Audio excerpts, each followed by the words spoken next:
Good morning, I'm Tommaso and here with me my partner Chris. We're gonna give an overview about mass, energy and Exergy analysis and the system studied were the potato chip production.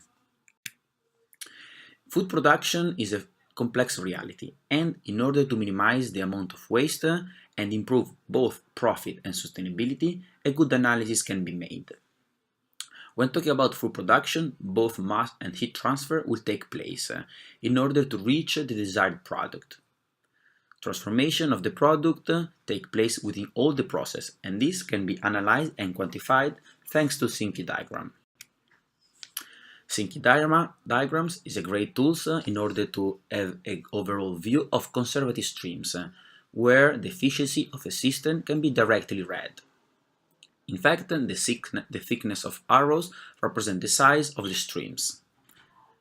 As just mentioned, conservative streams show the maintenance of the mass within all the process. In fact, the inflow should be equal to the outflow, and this helps to identify possible losses within all the process. In our study, a potato chip production has been analyzed, as displayed in this slide.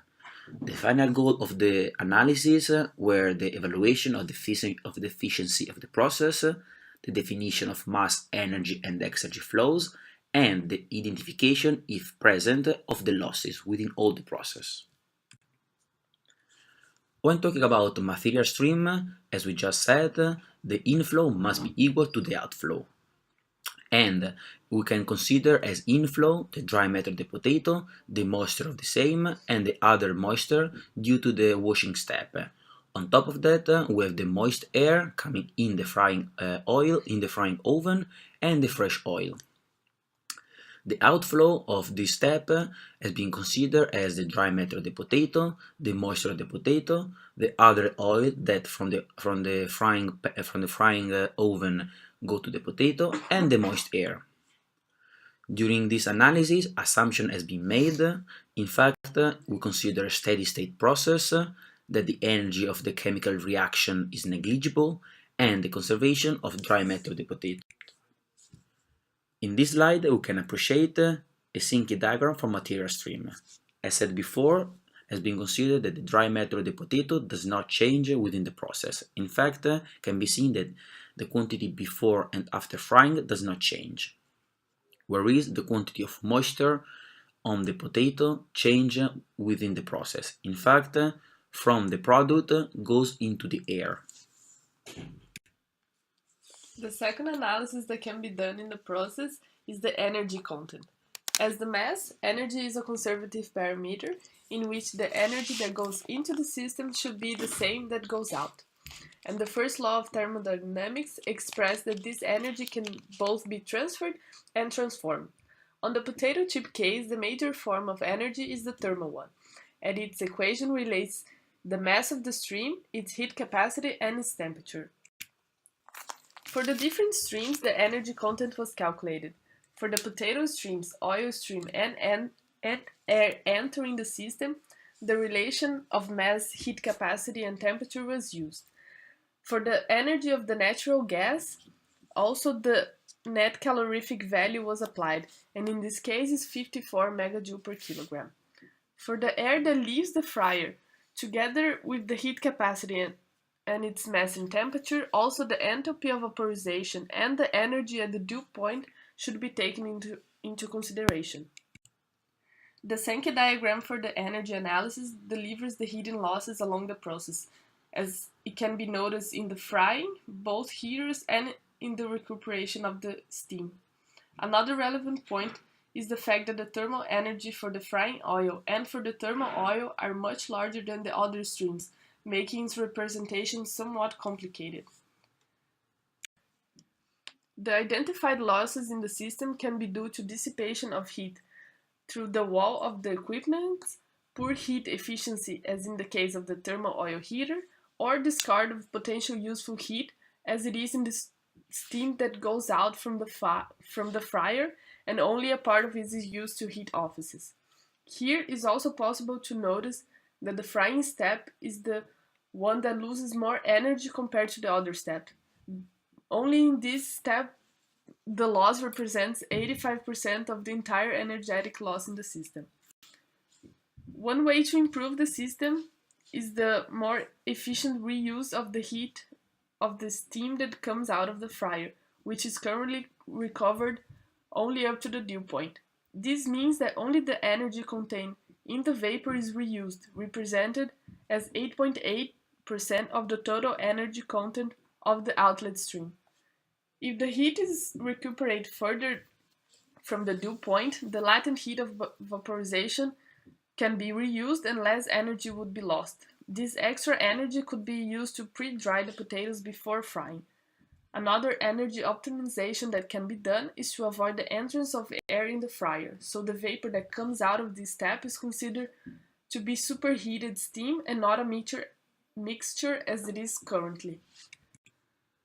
This vapor that comes out of the fryer can be used to exchange heat with the incoming potatoes, increasing its temperature and decreasing its moisture content, reducing also the required energy. Also, if a pre-drying step is incorporated, this can result in a product with less oil content, which would enhance its nutritional value and make the chips crispier.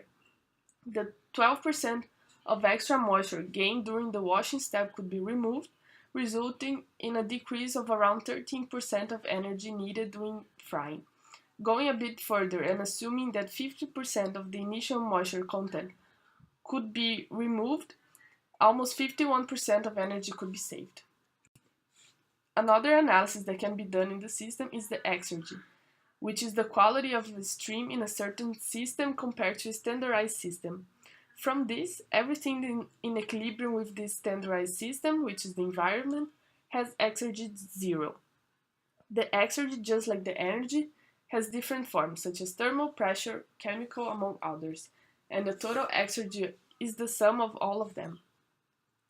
In the potato chip case, the pressure exergy is equal to 0 due to its equilibrium with the environment, as well as the streams that have the same temperature as the standard, such as the air going into the oven and the fresh oil.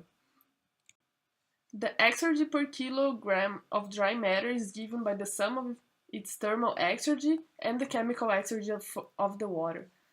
For the air that leaves the oven, its total exergy is given by the exergy of the mixing of air and vapor plus the chemical exergy of it. The chemical exergy of the dry matter of the potato and of the frying oil can be neglected since its composition does not change along the process, although it is known that both streams do have chemical exergy. Considering the process as a whole, the usage of thermal oil is explained by the fact that it can control better the temperature of the frying oil when compared to heating it directly. This also prevents the pre-oxidation and extends the usage period of the frying oil. The exergetic efficiency of the system is given. It is remarkable that the frying oil heater and the fryer have high efficiency reaching 96% in the case of the heater. The thermal oil heater has a lower efficiency since the energy quality of the inlet stream and the outlet stream are very different, resulting in a wide gap of exergy. This is a result of the burning of the natural gas to heat the thermal oil, in which high quality energy is lost to create low quality energy, leading to the low exergy value of the thermal oil. So to conclude, when talking about potato chip production and talking about the analyzed masses, energy and exergy flows, can be said that this system can be considered ideal when talking about mass. In fact, no losses are present within all the process. Under the energetic point of view, the system is quite efficient, although it can be improved. In fact, when talking about the frying step, the false air entering the step can be avoided, as well as a better reuse of the steam coming from the product can be considered. The exergy is pretty high and the system is efficient almost during all the entire process. However, it's clear when talking about combustion of the natural gas, the exergy drop. We hope this video has been useful in order to analyze the system and to better understand mass, energy and exergy flows. Thank you for the attention and have a nice day!